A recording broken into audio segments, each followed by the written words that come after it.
SD राज English में आपका स्वागत है। आज हम डायरेक्ट इनडायरेक्ट या नरेशन की दूसरी वीडियो हम बनाने जा रहे हैं। और पहली वीडियो में इसके पहले रिपोर्टिंग क्या होती है, रिपोर्टेड स्पीच क्या होता है, दोनों का प्रैक्टिकल यूज कैसे होता है, रिपोर्टेड आपका क्या होता है, और आप बीच में रिपोर्टिंग वर्ब और रिपोर्टेड स्पीच, ये जो आपके दो क्लोज आपको दिख रहे हैं, एक क्लोज आपका ये वाला, दूसरा क्लोज ये वाला, दोनों को जोड़ने के लिए जो बीच में आप कामा ये हटाते हैं, रिमूवल ऑफ कामा आप करते हैं, तो ये कामा हटाने के बाद यहाँ जो चीज़ आप लगाते हो वो उस चीज़ पे चर्चा हुई थी। अब उसको मैं कंजंक्शन नहीं बोलना चाहता हूँ क्योंकि कंजंक्शन बोलना यहाँ पे उचित नहीं है। कंजंक्शन आपका असर्टिव सेंटेंस, जब यहाँ पे असर्टिव सेंटेंस आएगा तो यहाँ पे कंजंक्शन आता है। इंट्रोगेटिव सेंटेंस अगर जो यहाँ पे आता है तो आप यहाँ पे इसको कंजंक्शन यूज करेंगे, लेकिन आप यहाँ अगर जो इम्परेटिव सेंटेंस यूज कर रहे हैं तो उस टू को कंजंक्शन बोलना ग्रामेटिकली अनकरेक्ट है, इसलिए हम कंजंक्शन बोलने से थोड़ा बच रहे हैं टोटल को। तो यहाँ आप जो टू यूज करेंगे वो इन्फिनिटिव आपका मार्कर होता है। ऑप्टेटिव सेंटेंस में ऑप्टेटिव सेंटेंस भी आपका दो टाइप का होता है, जैसे विश वाले या जो भी वाले होंगे। नॉर्मली जो होते हैं उनमें आप कंजंक्शन यहाँ दैट यूज़ करेंगे, एक्सक्लेमेटरी वाले में भी आप यहाँ पे दैट यूज़ करते हैं। तो एक इम्परेटिव के कारण या और कुछ छोटे छोटे एक दो सेंटेंस होते हैं डायरेक्ट वाले, जैसे गुड मॉर्निंग, गुड इवनिंग, इस टाइप के वन वर्ड फ्रेज टाइप के, कहने का मतलब जो क्लोज नहीं होते हैं, जैसे गुड मॉर्निंग। अब इसमें आपसे मैं पूछूं ये क्या है, आप इसको नाउन फ्रेज बोलोगे, इसमें न सब्जेक्ट है न वर्ब है, ये कोई क्लोज नहीं है। तो ऐसी सिचुएशन वाले या इम्परेटिव सेंटेंस वाले, इनको दो दो पार्ट को जोड़ने के दूसरे दूसरे तरीके होते हैं, और जिससे जोड़ा जाता है आप उसको कंजंक्शन नहीं बोल सकते हैं। तो इसलिए यहाँ पे सबको कंजंक्शन बोलना अच्छा नहीं है। तो इस वाले पूरे टॉपिक को हम रिमूवल ऑफ कामा के अंतर्गत पढ़ेंगे, उसको रिमूवल ऑफ कामा बोला जाए तो ज़्यादा अच्छा है। अब इसमें टोटल हम प्रैक्टिकल यूज़ पे आपको बताएंगे कि प्रैक्टिकल यूज़ करके कैसे जो है डायरेक्ट इनडायरेक्ट सीखा जाए। अब देखो, आपके सामने मैं एक सेंटेंस आपको दिखा रहा हूँ, ये सेंटेंस आपका है। इस सेंटेंस में आपको दो पार्ट दिख रहे हैं, मुझे इनको जोड़ना है।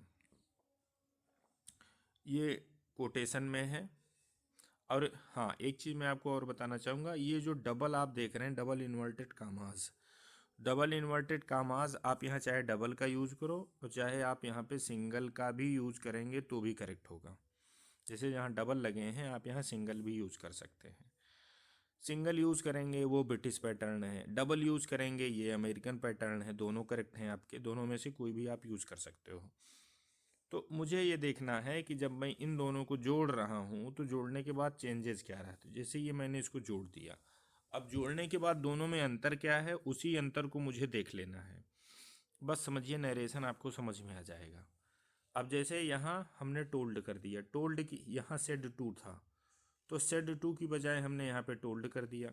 तो पहला चेंज आपने यहाँ पे देखा, ये कामा को हमने रिमूव किया, कॉमा रिमूव करने के बाद यहाँ पे हमने दैट लगाया, तो दूसरा चेंज आपको ये मिल गया। यहाँ आपका यू था, यू की बजाय हमने यहाँ पे आई कर दिया है, तो ये तीसरा चेंज आपको यहाँ पे मिल गया। यहाँ पे आपका क्या है, आर है, आर की बजाय हमने यहाँ पे वाज कर दिया है, तो ये चौथा चेंज आपको मिल गया। यहाँ देखिए टुडे था और यहाँ हमने क्या कर दिया, दैट डे, ये आपका पांचवा चेंज हो गया। ये आपको पांच चेंज जो दिख रहे हैं, यही पांच चेंज में आपके पूरे डायरेक्ट इनडायरेक्ट की दुनिया है। अगर जो आप इसको इतना पांच यही सीख लिए, या परीक्षा में आपको डायरेक्ट इनडायरेक्ट या नरेशन वाले क्वेश्चन मिलते हैं, 100% आपको करेक्ट करना है, तो यही पांच एरर आप उसमें देख लीजिएगा। पांच चीज़ अगर जो आप उसमें देख लेते हैं, आपसे कभी गलत नहीं होगा। अब इन्हीं पांचों पे मुझे चर्चा करनी है, पांचों को हमको डिटेल स्टडी करनी है। तो पांचों की डिटेल स्टडी कैसे होगी, सबसे पहले आपको यही मिल रहा है, आप यहीं से पढ़ना शुरू करेंगे तो समझिए आपने गलत कर दिया। हमको पढ़ना कहाँ है, परीक्षा। और ये जो मैं आपको बता रहा हूँ कि हमको पढ़ना कहाँ से है, वो मैं किस बेस पे बोल रहा हूँ। तो मेरा बेस सिर्फ एग्ज़ाम है, एग्ज़ाम को मद्देनज़र रख के मैं आपको बता रहा हूँ क्योंकि एग्ज़ाम में टाइम की कमी होती है और उस कम टाइम में हमको चीज़ें करनी होती हैं, अच्छे तरीके से करनी होती हैं। तो उसका मैं आपको स्मार्ट तरीका बता रहा हूँ कि अगर जो ये चीज़ आपको मिलती है तो सबसे पहले आपको कहाँ देखना है, सबसे पहले आपको यहाँ देखना है। ये चेंज हमको सबसे पहले सीखना है। तो ये क्या चेंज है, रिपोर्टेड स्पीच के वर्ब का चेंज। कहने का मतलब यहाँ जो आप टेंस यूज़ करते हैं इसका मुझे जो है चेंज करना सीखना चाहिए। दूसरे नंबर पर हमको ये सीखना चाहिए। तीसरे नंबर पर हमको प्रोनाउन सीखना चाहिए। अब उसके बाद आप चौथे नंबर पर ये आप सीख लीजिए, पांचवें नंबर पर आप इसको सीखिए। तो सबसे पहला ये है आपका क्या है, टेंस वाला है। सबसे पहले अब इसका चेंज हम सीखते हैं कि इसका चेंज क्या है, और ये बहुत ही आसान तरीके से मैं आपको बताऊंगा। अब इन्हीं चीज़ों को देखिए हमने क्रमबद्ध तरीके से रख दिया है कि जो 5 चीज़ें थी वो देखो पांचों चीज़ों में ये कि आरबी का एक आपका चेंज आप देख रहे हैं यहाँ पर, रिपोर्टिंग वर्ब का, फिर रिमूवल ऑफ कामा है, फिर pronoun governed by principal clause. कहने का मतलब ये प्रोनाउन आप चेंज करेंगे। प्रोनाउन चेंज कैसे होगा, तो वो प्रिंसिपल क्लोज में जो होगा उसके, फिर उसके बाद आप ये टेंस का जो है टेंस चेंज देखेंगे। और पांचवा चीज़ ये आपका एडवर्बियल वाला है। कहने का मतलब जो है आपके एडवर्बियल वर्ड होते हैं या डिटरमिनर होते हैं, आप इनका भी चेंज करते हैं। इनको पांचों को कैसे आप, सबसे पहले क्या करना है, तो सबसे पहले मुझे टेंस को चेंज करना मुझे आना चाहिए। टेंस किस रूल के तहत चेंज होता है, मुझे सबसे पहले ये सीखना है, क्योंकि सबसे ज़्यादा एरर आपको यहीं परीक्षा में मिलती है। और सबसे पहले आपको जब क्वेश्चन मिले तो सबसे पहले देखना भी आपको इसी को है। फिर दूसरे नंबर पे ये एडवर्बियल वाला नंबर आता है, उसके बाद प्रोनाउन का नंबर आता है, फिर आपका जो आप रिमूवल ऑफ कामा करते हैं उस कामा हटा करके आप जो चीज़ लगा के जोड़ते हो फिर इसका नंबर आता है, तब आपका ये रिपोर्टिंग वर्ब का नंबर आता है। तो हम सबसे पहले टेंस पे चर्चा करेंगे, टेंस को आपको कैसे चेंज करना है। अब देखिए हमको जो है टेंस का जो है चेंज करना है, कहाँ पे चेंज करना है, इस कामा वाले पोर्शन में, जो ये डबल इन्वर्टेड या सिंगल इन्वर्टेड कामा के बीच में जो आता है, इस चेंज को मुझे सीखना है। टेंस ये कैसे चेंज होगा, तो इसमें देखिए तीन चीज़ें हैं टेंस चेंज करने में। कहाँ चेंज होगा, कब चेंज होगा, कैसे चेंज होगा। कहने का मतलब वेयर, व्हेन, हाउ, ये तीन आपको पता होना चाहिए। तो देखो डायरेक्ट इनडायरेक्ट में आपके दो पोर्शन होते हैं, एक तो होता है ये डबल इन्वर्टेड कामा वाला और एक होता है इधर वाला। तो जो इधर वाला है इसको हम लोग आरवी बोलेंगे, रिपोर्टिंग वर्ब, और जो डबल इन्वर्टेड कामा में है वो आरएस है, रिपोर्टेड स्पीच। और ये देखिए डबल इन्वर्टेड कामा हमने लगा भी रखा है, तो दिमाग में आप ऐसे इमेज बैठा लो। तो क्या आप आरबी की चेंज जो है चेंज करेंगे, टेंस चेंज करेंगे, तो आरबी की जो टेंस होती है वो कभी चेंज नहीं होती। तो देखो हमने लिखा नेवर। आरएस का टेंस चेंज होता है, तो यस हाँ इसका होता है। कब होता है, किन कंडीशन पे होता है। तो अब ये जब आपको जो है आरबी आपका पास्ट में रहेगा, तो रिपोर्टिंग वर्ब आपका पास्ट टेंस में रहेगा, तो आप आरएस के टेंस को चेंज कर देंगे। समझ रहे हैं। और वो ये चेंज कैसे होगा, बैक शिफ्ट के अकॉर्डिंग टू होगा। बैक शिफ्ट क्या होता है, टेंस में एक कदम आपको पीछे जाना होता है। जैसे आप प्रेजेंट में हैं तो पास्ट में चले जाएंगे, और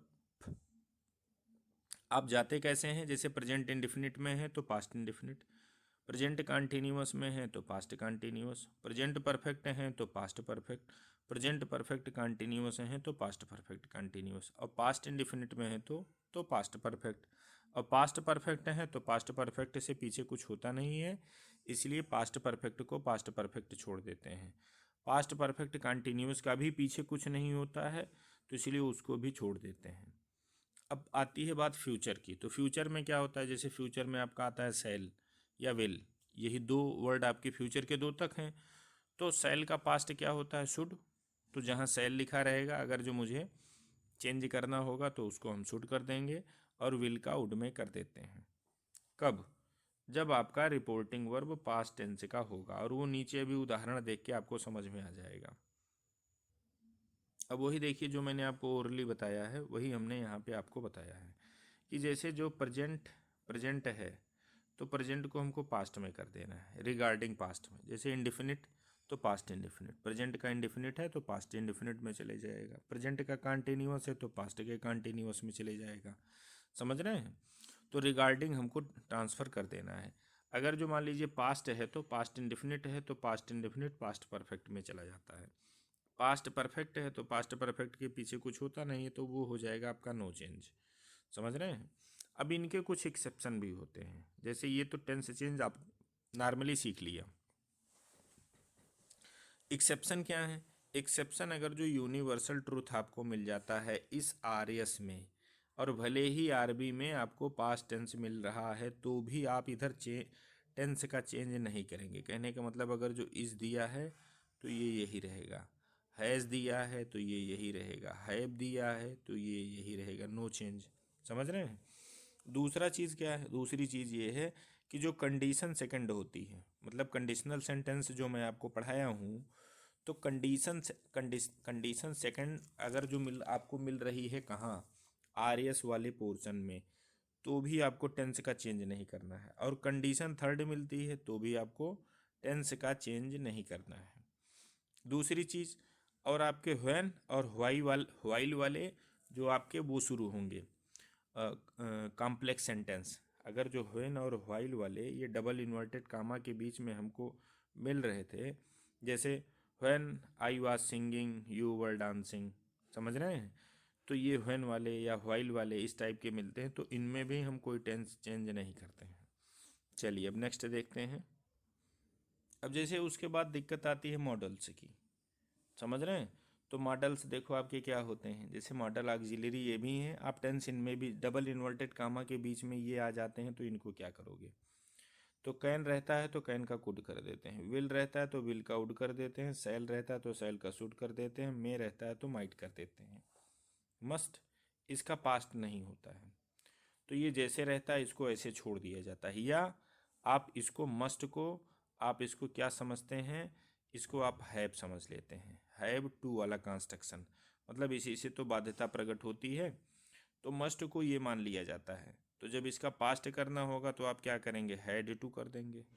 समझ भाई, हैव टू का पास्ट हैड टू ही तो होगा। तो मस्ट में आपको दो क्राइटेरिया देखने को मिलेगा। अगर जो मस्ट से सिर्फ आपको प्रेजेंट ही दिखाना है, फ्यूचर ही दिखाना है, तो इसमें नो चेंज। मस्ट लिखा है नॉर्मली मोटा मोटी आप समझो, अगर जो मस्ट तुमको मिल रहा है तो चाहो तो इसको चेंज करो और चाहो न चेंज करो तो भी करेक्ट है। हालांकि ये हैव टू या हैड टू में चेंज कर देना ये प्रचलित है, बहुत सामान्य है, और ज़्यादातर जो क्वेश्चन पेपर बनाने वाले होते हैं वो उम्मीद करते हैं कि आप इनमें चेंज करिए, लेकिन ऑथेंटिक बुक में आप चाहे चेंज करो चाहे न करो दोनों चीज़ें दी गई हैं। नीड में भी यही सेम जो है सिस्टम है, डेयर में भी है, आर्ट में भी है, क्योंकि इनका पास्ट होता ही नहीं है। ये जो चार ऐसे मॉडल हैं इनका पास्ट होता ही नहीं है। जब पास्ट होता ही नहीं है तो बैक शिफ्टिंग कहाँ करोगे? अब अगर जो मान लीजिए आरएस में ये आ जाते हैं, रिपोर्टेड स्पीच में आपके कुड मिल जाते हैं, वुड मिल जाते हैं, शुड मिल जाते हैं, माइट मिल जाते हैं, यूज्ड मिल जाता है, तो ये ऑलरेडी पास्ट में ही है। अब इनसे पास्ट पीछे कुछ है नहीं तो इनको एज इट इज ऐसे ही छोड़ दिया जाता है, इनसे कोई छेड़छाड़ आपको नहीं करनी है। ये कुड है तो कुड ही रहेगा, वुड है तो वुड ही रहेगा, शुड है तो शुड ही रहेगा, माइट है तो माइट ही रहेगा, यूज्ड है तो यूज्ड ही रहेगा, इसमें कोई परिवर्तन नहीं होना है। अब जैसे इसमें आपको कुछ उदाहरण मिल रहे हैं। अब जैसे सिंपल आपका प्रेजेंट टेंस है, जैसे ये आई लिव इन जर्मनी, हमने ये आरबी छोड़ दिया है। जैसे आई लिव इन जर्मनी ये आपका आरएस है। आप इसका जब इनडायरेक्ट बनाएंगे तो क्या करेंगे, ही सेड ये हमने अपनी तरफ से लगाया है, ये यहाँ हमने लिखा नहीं है। अब ये जो कंजंक्शन है आप यहाँ देख रहे हैं कंजंक्शन नहीं है, तो ये मान के चलना कि कंजंक्शन ऑप्शनल होते हैं। किसमें? आपके असर्टिव सेंटेंस में कंजंक्शन ऑप्शनल हैं, आपके ऑप्टेटिव सेंटेंस में कंजंक्शन ऑप्शनल हैं, एक्सक्लामेटरी में कंजंक्शन आपके ऑप्शनल हैं। आपको इम्परेटिव में लगाना, जो टू लगाते हैं इन्फिनिटिव मार्कर, वो लगाना ज़रूरी है। और इफ़ या विदर वाले में वो जो क्वेश्चन वाला बीच में आता है, वो क्वेश्चन वाले में भी इफ़ या विदर या WH वर्ड जो होता है आप उसको ड्रॉप नहीं कर सकते हैं, वो लगाना ज़रूरी है। तो यहाँ आप चाहे दैट लगाओ चाहे न लगाओ ये करेक्ट है। He said. अब आई लिव्ड इन जर्मनी, इसमें ज़्यादा जो है वो आपका जो है, अब ये देखिए यहाँ प्रेजेंट इंडेफिनिट टेंस था तो हमने रिगार्डिंग पास्ट इंडेफिनिट टेंस कर दिया। अब सिंपल पास्ट सिंपल टेंस है तो इसमें आप क्या करोगे? अब देखिए पास्ट इंडेफिनिट जो आपका होता है, पास्ट इंडेफिनिट में कुछ चीज़ें आपको यहाँ पे एडिशनल मिलेंगी। एडिशनल क्या मिलेंगी? अगर जो तुमको एक्शन वर्ब मिल रही है आरएस में, आरएस मतलब ये डबल इन्वर्टेड कामा में एक्शन वर्ब मिल रही है, तो एक्शन वर्ब मिल रही है तो आप इसको चाहे परफेक्ट में चेंज करिए या पास्ट सिंपल में ही छोड़ सकते हैं। ये देख रहे हैं, एक्शन वर्ब अगर जो आपको मिल रही है तो पास्ट टेंस को आप चाहो तो वैसे एज इट इज जो है छोड़ सकते हैं या आप उसको चाहो तो चेंज भी कर सकते हो, लेकिन अमूमन अमूमन जो नॉर्मल सा रूल है, नॉर्मल से रूल में एक्शन वर्ब को छोड़ ही दिया जाता है। आप उसको पास्ट इंडेफिनिट को पास्ट इंडेफिनिट में ही रहने देते हैं, या अगर जो आप चेंज कर देते हैं तो वो भी आपका इनकरेक्ट नहीं है, वो भी आपका करेक्ट है। तो ये चीज़ ध्यान रखिएगा, पास्ट इंडेफिनिट को पास्ट इंडेफिनिट में भी छोड़ सकते हैं या पास्ट इंडेफिनिट को आप पास्ट परफेक्ट में भी ले जा सकते हैं। लेकिन अगर जो वो वर्ब आपकी स्टेटिव वर्ब होती है, जैसे आपका वाज होता है या आपका वर होता है, इस टाइप का होता है, तो इसको आपको हैड बीन में कर देना ठीक रहता है। आप इसको हैड बीन में करना फॉर्मली करेक्ट माना जाता है। अब जैसे इस वाले सेंटेंस में देखिए, she went to the supermarket. हमने इधर अभी लास्ट में एडवर्बियल के चेंज पे फोकस नहीं किया है। क्यों नहीं किया है?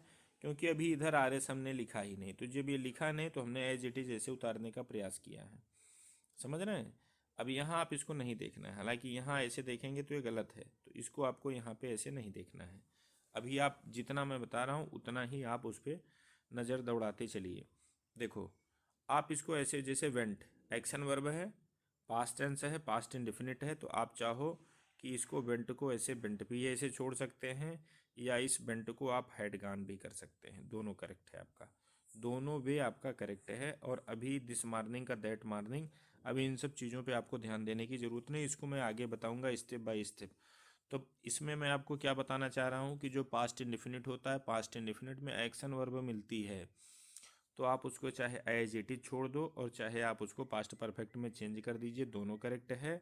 ये न चेंज करने वाला ये यूजुअल है, ये बहुतायत में आपको जो है मिलेगा, ये ज़्यादा यूज होता है। देखो, जो प्रेजेंट कंटिन्यूअस होता है उसको हम पास्ट कंटिन्यूअस में कर देते हैं, तो ये कोई नई चीज़ नहीं है, ये आपका जो है सामान्य सी चीज़ है, तो इसलिए मैं इसको स्किप करता हूँ। अब एक जगह आप और फंसेंगे, कहाँ? मस्त में। मस्ट में आपके मन में धारणा है कि मस्ट में क्या किया जाए, मस्ट को हैड टू ही किया जाए या हैव टू ही किया जाए। ऐसा कोई ज़रूरी नहीं है। मस्ट को आप जो है चाहे एज इट इज छोड़ सकते हैं क्योंकि मस्ट का पास्ट नहीं होता है, या आप हैव टू हैड टू में भी कर सकते हैं। समझ रहे हैं? लेकिन जो आपकी परीक्षा में यूज होता है, परीक्षा में मस्ट को जो है हैव टू या जो है हैज़ टू या हैड टू कहने का मतलब इसको हैव या हैज़ मान करके इसका पास्ट वो लोग बना देते हैं। समझ रहे हैं? तो ये आपकी परीक्षा में ज़्यादा प्रचलन में है। आप इसको छोड़ भी सकते हो, जैसे मस्ट का मस्ट भी ऐसे लिख सकते हैं इनडायरेक्ट बनाते समय बिना किसी चेंज के टेंस के, तो भी आपका उतना ही करेक्ट है। चलिए यहाँ देखिए, अब जैसे है डायरेक्ट स्पीच क्या है, आई मस्ट गो। ये मैंने सिर्फ आर एस ही लिख दिया है, आर भी हमने नहीं लिखा है। आई मस्ट गो, इसका जब आप बनाओगे तो क्या होगा, सी हैड टू गो। अब ये मस्ट आपका हैड टू कैसे आया, तो इस मस्ट को इन्होंने क्या समझा है, इस मस्ट को इन्होंने हैव समझा है, हैव टू। तो हैव टू का जब पास्ट बनाओगे तो क्या आएगा, तो हैव टू का पास्ट जो है, अब जैसे मस्ट की जगह हमने सोचा हैव टू है, मतलब बाध्यता शो करने वाला ये भी है। अब यहाँ इस हैव का जब आप पास्ट बनाओगे तो ये हो जाएगा। तो जब ये बाध्यता हो तो अदरवाइज आप इसको ऐसे भी छोड़ सकते हैं, ये भी करेक्ट है ग्रामेटिकली, ये भी करेक्ट है ग्रामेटिकली, आपका ये भी करेक्ट है। तो मस्ट वाले में बस इतना ध्यान रखिएगा कि अगर जो आपको बाध्यता शो कराना हो, पास्ट लगाने का आपका मन कर ही जाए, तो आप हैड टू वाले स्ट्रक्चर में कन्वर्ट कर देना, या आप ऐसे भी छोड़ सकते हैं तो भी करेक्ट होगा, ये भी ग्रामेटिकली उतना ही करेक्ट है। अच्छा, मॉडल ऑक्सिलरी आएगी तो क्या करोगे? देखो, मॉडल ऑक्सिलरी वो चाहे पास्ट वाली आती हो, जैसे शुड है, वुड है, कुड है आपका। अच्छा, मॉडल ऑक्सिलरी में ये भी समझ लीजिएगा उसमें नोशन होते हैं, नियमता देखा जाए तो उसमें टेंस नहीं होते हैं। तो जब टेंस होते ही नहीं है तो मैं टेंस चेंज क्यों करूँगा? वो तो एक सामान्य सी धारणा आपकी बनी है कि 4 आपके टेंस वाले होते हैं तो उसको हम पास्ट कर देते हैं। तो उन चारों में भी कभी कभी कुछ ऐसे नोशन होते हैं जिनमें टेंस परिवर्तन की ज़रूरत नहीं होती है। अब जैसे माइट में से पॉसिबिलिटी ज़्यादा शो होती है, माइट से पॉसिबिलिटी कम शो होती है। तो इस सिचुएशन में फिर हमको चेंज करने की मे का माइट बनाने की ज़रूरत नहीं है, हम मे का मे ही उतार देंगे। जहाँ सिर्फ आपको मे से पॉसिबिलिटी दिखानी हो वहाँ माइट हमको यूज़ नहीं करना है। अब यहाँ आप देख रहे हैं जैसे ये हैं इतने, इसमें ज़्यादातर पास्ट ही वाले हैं। ये आते हैं तो आप क्या करोगे? जैसे ये देखो, you should take an aspirin, इसका मुझे आपको आपको जो है इनडायरेक्ट बनाना है। जैसे समझो ये RS है, रिपोर्टेड स्पीच है, इसका आपको क्या बनाना है? इसका आपको बनाना है इनडायरेक्ट। आप क्या करेंगे? देखो देखो, सी सेट इसको हमने अपनी तरफ से लगा दिया। देखो यहाँ यू था, ये इसकी अकॉर्डिंग टू चेंज होके जो है हमने आई कर दिया है। हालांकि यहाँ पे कुछ है नहीं, रिपोर्टिंग वर्ब का ऑब्जेक्ट कुछ है नहीं। तो जब रिपोर्टिंग वर्ब का ऑब्जेक्ट नहीं रहता है तो प्रोनाउन चेंज करने में आप उसको चाहे थर्ड पर्सन का कर दो या फर्स्ट पर्सन का कर दो, दोनों करेक्ट होता है। तो यहाँ फर्स्ट पर्सन का किया गया है। प्रोनाउन का चेंज मैं आपको आगे बताऊंगा, अभी प्रोनाउन का चेंज नहीं बता रहा हूँ। अब यहाँ पे आप देखेंगे जैसे यहाँ शुड था तो हम यहाँ पे भी शुड कर दिए, क्योंकि ऑलरेडी पास्ट है तो पास्ट से फिर पास्ट कहाँ जाएगा। तो आप शुड को शुड करें। और ये शुड आपको नैतिकता बता रहा है, न कि टाइम बता रहा है। ये शुड जो पास्ट ऐसी चीज़ आपको दिख रही है, ये आपको नैतिकता बता रही है। ये आपको जो है एक मॉरल बता रहा है ये, या आपको एक सजेशन दे रहा है। तो इस कंडीशन में आपको इसका टेंस चेंज करने की ज़रूरत नहीं है। अब इसमें देखिए इमेजिनरी सिचुएशन है, फुल्ली इमेजिनरी सिचुएशन है। If sorry I would phone him if I had his number, समझ रहे हैं? तो ये इमेजिनरी सिचुएशन है, तो यहाँ तो आप वैसे भी नहीं करेंगे, कंडीशन 2 है आपकी, तो इसमें तो वैसे भी चेंज नहीं होना है। तो आपने क्या देखा कि जो पास्ट के मॉडल हैं प्लस कुछ प्रेजेंट के भी जो मॉडल हैं, जिनसे जिनके जो है कहने का मतलब पास्ट और प्रेजेंट में ज़्यादा का अंतर नहीं है, तो उनको इनडायरेक्ट बनाते समय आप एज इट इज़ उनको ऐसे रख देना है। तो अब देखिए आपने क्या पढ़ा, आपने टेंस का परिवर्तन पढ़ लिया। तो टेंस कैसे परिवर्तन होगा? तो टेंस मोटा मोटी आपका परिवर्तन होगा टोटल बैक शिफ्टिंग से होगा। बैक शिफ्टिंग क्या चीज़ है? बैक शिफ्टिंग वही चीज़ है कि प्रेजेंट का आपको पास्ट कर देना है और बाकी आपको कुछ नहीं करना है। प्रेजेंट का आप पास्ट करते चले जाइए, और जो ऑलरेडी पास्ट में है फिर उनको दोबारा पास्ट ले जाने की ज़रूरत नहीं, उनको आप ऐसे छोड़ दो। जैसे पास्ट इंडिफिनिट ऑलरेडी पास्ट में है, पास्ट इंडिफिनिट को आप पास्ट इंडिफिनिट ही रहने दे सकते हैं, या पास्ट परफेक्ट में कर सकते हैं। जो पास्ट परफेक्ट है, अब पास्ट परफेक्ट से पीछे कुछ है नहीं, बस उस जैसे RS में आपको पास्ट परफेक्ट मिलता है तो पास्ट परफेक्ट को पास्ट परफेक्ट में ही छोड़ देंगे आप, टेंस नो चेंज करेंगे। अब आप फंसोगे कहाँ? अब आप मस्ट में परेशान होते हैं। तो मस्ट सिर्फ प्रेजेंट में यूज होता है, पास्ट में यूज होता ही नहीं है। कहने का मतलब इसका पास्ट होता ही नहीं है। तो जब पास्ट होता ही नहीं है तो मैं पास्ट में क्यों ले जाऊं? या कुछ लोग ज़बरदस्ती करते हैं तो उसको हैव टू मान लेते हैं। मस्ट को क्या मानते हैं? Have to. तो जब हैव टू आपने उसको मान लिया, तो जब अब इसका आप इनडायरेक्ट बनाएंगे तो जाहिर सी बात है, अगर जो आपका आरवी पास्ट टेंस में है तो इसको आप टेंस चेंज करेंगे तो इमेजनरी आप उसको हैड टू कर देते हैं। एक वेरिएशन आपको यहाँ पे मिलता है। और उसके बाद आपको कुछ एक्सेप्शन मिलते हैं कि अगर जो RS आपका पास्ट में है, सॉरी RB आपका पास्ट में है, उसके बावजूद भी इधर के प्रेजेंट को हम पास्ट नहीं करते हैं। कब? जब यूनिवर्सल ट्रूथ मिले कंडीशन सेकंड और थर्ड में, जो आप कंडीशनल सेंटेंस पढ़े हैं, या कुछ ऐसे कॉम्प्लेक्स सेंटेंस होते हैं जो व्हेन या व्हाइल से आपके शुरू होते हैं, उनके साथ भी ये रूल आप लगाते हैं। मोटा मोटी ये समझ लीजिए कि सिमुलटेनियस अगर जो पास्ट में 2 एक्शन चल रही है तो वहाँ भी आप जो है टेंस चेंज नहीं करेंगे। या एक एक्शन जारी है और उसी बीच में दूसरी एक्शन हो रही है तो भी आप यहाँ पे टेंस का चेंज नहीं करेंगे। इसके एक एक एग्जाम्पल हम आपको अभी नीचे दिखा रहे हैं। तो मोटा मोटी आपने क्या समझा कि टेंस आपको कैसे चेंज करना है? टेंस आपको सीधे प्रेजेंट से पास्ट ले जाना है। अब आपको दिक्कत कहाँ होगी? अब आपको दिक्कत होगी मॉडल ऑक्सिलरी में। मॉडल ऑक्सिलरी में भी जिनके पास्ट बने हैं मतलब 4 के पास्ट बने हैं। जैसे कैन का कुड, मे का माइट, सैल का शुड, विल का वुड, इनके बने हैं। ये मिलते हैं, जैसे कैन मुझे मिल गया तो मुझे कुड कर देना है, सैल मिल गया तो शुड कर देना है, विल मिल गया तो वुड कर देना है। जिनके नहीं होते हैं, जैसे आपका नीड का नहीं होता है, आर्ट का नहीं होता है, डेयर का नहीं होता है, मस्ट का नहीं होता है, तो मुझे करने की भी कोई ज़रूरत नहीं, जैसे लिखा है मुझे वैसे उतार देना है। मस्ट वाले में क्या है, बाध्यता शो होती है, तो मस्ट को आप हैड टू भी कर सकते हैं, या उसको हैव या हैज जो भी मान करके आप उसमें उसके रिगार्डिंग कर सकते हैं। बस टोटल टेंस चेंज आपका यही है, इससे ज़्यादा टेंस चेंज में कुछ नहीं है। अच्छा, एक चीज़ आपको और ध्यान होगा, हमने पढ़ाने के दौरान आपको बताया था कि टाइम का पता, सेंटेंस में टाइम का पता किन 2 पार्ट्स ऑफ स्पीच से चलता है। तो उसका आंसर है कि या तो वर्ब की फॉर्म देख के आप बताते हो समय के बारे में, या जो एडवर्बियल, कुछ एडवर्बियल ऐसे होते हैं जैसे जिनको आप एडवर्ब ऑफ टाइम बोलते हैं, उनको देख करके आप टाइम के बारे में बताते हैं, टाइम के बारे में पता चलता है। तो एक टाइम बताने वाली चीज़ जो आपका वर्ब का फॉर्म था, जिसको आपने टेंस बोला, उसको आप पढ़ चुके हैं। अब टाइम बताने वाली चीज़ दूसरी क्या है, एडवर्बियल। कहने का मतलब जिसको आप मोटा मोटी शब्दों में कहते हैं, निकटता सूची शब्दों को दूरी सूची शब्दों में बदला जाता है। भाई निकटता सूची शब्द हैं क्या, तो निकटता सूची शब्द ये एडवर्बियल ही तो हैं, एडवर्ब ही तो हैं। तो टाइम बताने वाले एक आपने पढ़ा, मतलब वर्ब का फॉर्म पढ़ा आपने, उसमें चेंज किया। अब एडवर्ब में भी आप चेंज करेंगे, जो टाइम बता रहे हैं तो उसको कैसे करेंगे, तो जैसे आपने टेंस को किया था वैसे आपने इसको कर देना है।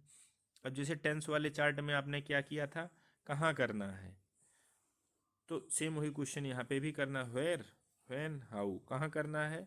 तो पता चला रिपोर्टिंग वर्ब में इधर कभी टेंस का चेंज, ये कहने का मतलब इधर जो एडवर्बियल यूज होते हैं उसमें अगर जो जैसे हैं वैसे लिख दिया जाएगा, उसमें चेंज नहीं होता है। होता किधर है, अगर जो वो आर एस में है तो आप चेंज करेंगे। कब चेंज करेंगे, जब रिपोर्टिंग वर्ब, कहने का मतलब ये डबल इन्वर्टेड कामा के बाहर वाली चीज़ ये पास्ट टेंस में होगी तो ही आप रिपोर्टेड स्पीच का टेंस चेंज करेंगे। भाई यही रूल तो आपने टेंस वाले में भी लगाया था। भाई प्रेजेंट का पास्ट कब कर देते थे, प्रेजेंट इंडेफिनिट का पास्ट इंडेफिनिट कब करते थे, जब रिपोर्टिंग वर्ब आपकी मतलब कामा के बाहर वाली चीज़ आपका जो है पास्ट टेंस में होता था तभी तो करते थे। तो भाई टाइम वो भी था, टाइम ये भी है। तो इसमें भी जब आपका रिपोर्टिंग वर्ब पास्ट टेंस में होगा तभी आप रिपोर्टेड स्पीच के निकटता सूची शब्दों को दूरी सूची शब्दों में बदलेंगे, अदरवाइज नहीं बदलेंगे। अच्छा, अब ये आपके सामने समस्या आती है, बदलोगे तो कैसे बदलोगे आप, तो उसके लिए भी आप देख लीजिए। अब जैसे आप यहाँ देखिए, अगर जो दिस है तो दिस को हम दैट कर देते हैं, या कभी कभी वो द ही हो जाता है। जैसे दिस वीक तो दैट वीक हो जाएगा, या द वीक भी हो जाता है।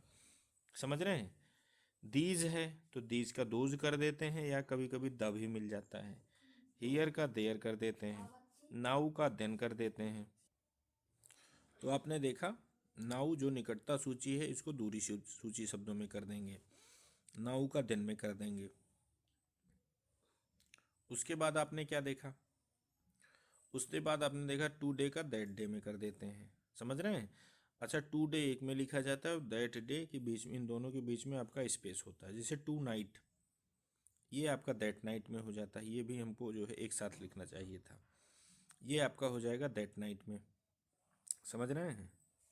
दूसरी चीज़ आपकी क्या आती है, दूसरी चीज़ आपकी आती है ये, जैसे आपको मिलता है this month, this year, this day, इस टाइप की चीज़ें मिलते हैं।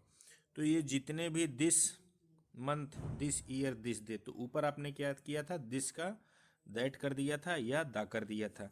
लेकिन यहाँ जिसमें आपका दिस के बाद या दीज के बाद मंथ लगा है, ईयर लगा है, डे लगा है।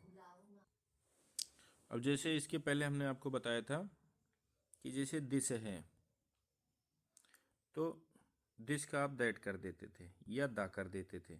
लेकिन यहाँ जैसे दिस के बाद आपको टाइम डिनोटिंग कोई वर्ड मिलता है, जैसे this month, this year, this day, तो इसका फिर आप दैट डे ही करेंगे, दैट मंथ ही करेंगे, दैट ईयर ही करेंगे, ये दा नहीं करेंगे कि the month, the day, the year, ये नहीं होगा। द वाली फैसिलिटी इसके साथ नहीं है। द वाली फैसिलिटी सिर्फ ऊपर वाले के साथ ही थी, जिसमें दिस या दैट के बाद टाइम डिनोटिंग वर्ड नहीं आते थे। जैसे दिस कार आ गई तो दैट कार आप कर दो, लेकिन दिस डे आ गया, दिस ईयर आ गया, तो आप उसको जो है द ईयर, द डे, ये सब आप नहीं करेंगे। अब जैसे एस्टरडे है तो एस्टरडे का आप क्या करेंगे, द प्रीवियस डे कर देंगे आर, या इसके अलावा द डे बिफोर कर देंगे। जैसे एस्टरडे है, रिपोर्टेड स्पीच में कहीं मिल गया तो आप उसको द प्रीवियस डे में चेंज कर दीजिए, द डे बिफोर में आप चेंज कर दें। अब जैसे लास्ट डे मिल गया तो लास्ट डे को आप क्या करेंगे, लास्ट डे को आप द प्रीवियस डे में चेंज कर दीजिए, प्रीवियस मंथ में। कहने का मतलब डे, मंथ, ईयर ये सब आते हैं तो आप रिगार्डिंग कहने का मतलब लास्ट को चेंज किस में करेंगे, प्रीवियस। लास्ट के बाद डे है तो यहाँ आप डे कर दो, मंथ है तो आप मंथ कर दो, लेकिन याद रखिएगा द जरूर लगेगा, द प्रीवियस ये आपका लगना है। या आप इसको कर सकते हैं the before, the day before, the month before, इस टाइप का आप कर सकते हैं। या द बिफोर मंथ आप इस टाइप का भी कर सकते हो। टुमारो का द नेक्स्ट डे आप कर सकते हैं। और अगर जो आपका नेक्स्ट है, next day, next week, next month, तो उसको the following day, the following week, the following month, इनमें आप चेंज कर सकते हैं। अच्छा, अब एक चीज़ आती है, होता क्यों है। होता इसलिए है कि जैसे मान लीजिए यहाँ दो लोग हैं, ये दो लोग हैं आपस में बात कर रहे हैं, तो ये बात कर रहे हैं कि जैसे ये इनसे बोल रहे हैं कि इसी हफ्ते मैं दिल्ली जाऊंगा, इसी हफ्ते मैं दिल्ली जाऊंगा। एक ही आदमी यहाँ सुन रहा है, तो ये सुनने वाला आके अगर जो इनसे नरेशन दे रहा है, इनको बता रहा है, तो ये यही तो कहेगा। जैसे मान लो इनका नाम है राम और इनका नाम है मोहन, तो ये राम ने मोहन से कहा कि इसी हफ्ते में दिल्ली जाऊंगा। तो ये जो सुन रहे हैं, मान लो इनका नाम सोहन है, तो सोहन यही तो बताएंगे कि राम ने कहा कि इसी हफ्ते वो दिल्ली जाएगा। तो वो इसी क्यों बोल रहा है, क्योंकि हफ्ता भी नहीं ख़त्म हुआ है। लेकिन अगर जो हफ्ता ख़त्म होने के बाद ये रिपोर्टिंग कर रहा है तो, और पास्ट हो जाएगा, तो जाहिर सी बात है, तो ये यही तो बोलेगा कि ये उस हफ्ते जो है ये दिल्ली जाएगा। अच्छा, एस्टरडे का आप जो है, एस्टरडे को क्यों चेंज करते हैं, एस्टरडे को आप इसलिए चेंज करते हैं क्योंकि एस्टरडे का मतलब होता है जस्ट एक दिन पहले। जैसे ये दो लोग बात कर रहे हैं, इन्होंने बोला कि कल मैं दिल्ली जाऊंगा। अब ये महोदय सुन रहे हैं, तो सुनने के बाद अगर जो ये बोलते हैं कि जैसे मान लो ये राम है, ये मोहन है, तो राम ने मोहन से कहा कि कल मैं दिल्ली जाऊंगा। अब ये सोहन सुन रहे हैं, तो सोहन आके जब इस व्यक्ति से बताएंगे तो ये तो यही बोलेंगे कि राम ने कहा था कि कल वो दिल्ली जाएगा। तो ये आदमी तुरंत यही तो पूछेगा कौन सा कल, कौन से कल की बात कर रहे हैं। तो ये कन्फ्यूजन ना आए, इसलिए एस्टरडे इनडायरेक्ट में न बोल करके आपको उसका जो है सब्स्टिट्यूट दिया जाता है, आपको उसका जो है प्रीवियस आप वहाँ पे शब्द यूज करते हैं। अब आप बिफोर क्यों यूज करते हैं, क्योंकि देखो बिफोर इसलिए आप यूज करते हैं क्योंकि बिफोर पास्ट ऑफ पास्ट होता है, और यहाँ टोटल इनडायरेक्ट में आप पास्ट ऑफ पास्ट की बात करते हैं। जैसे मान लीजिए दो लोग बात कर रहे हैं, ये सुन रहा है, तो इन दोनों की बात सुनने के बाद ये जब तीसरे किसी से रिपोर्टिंग करेगा तो जाहिर सी बात है समय का अंतर आएगा कि नहीं आएगा। तो पहली चीज़ तो ये पास्ट हो गया, और पास्ट ऑफ पास्ट जब इसकी बात करेगा तो ये पास्ट परफेक्ट बन जाएगा। तो इसीलिए इसमें जो है टाइम चेंज होने की बात होती है। अब नेक्स्ट वीडियो में मैं आपको जो है इसका एक्सरसाइज एक बना के दूंगा। एक्सरसाइज जब सॉल्व करवाऊंगा तो ये सब सारी चीज़ें आपको एकदम आईने की तरीके से खुल करके समझ में आ जाएंगी।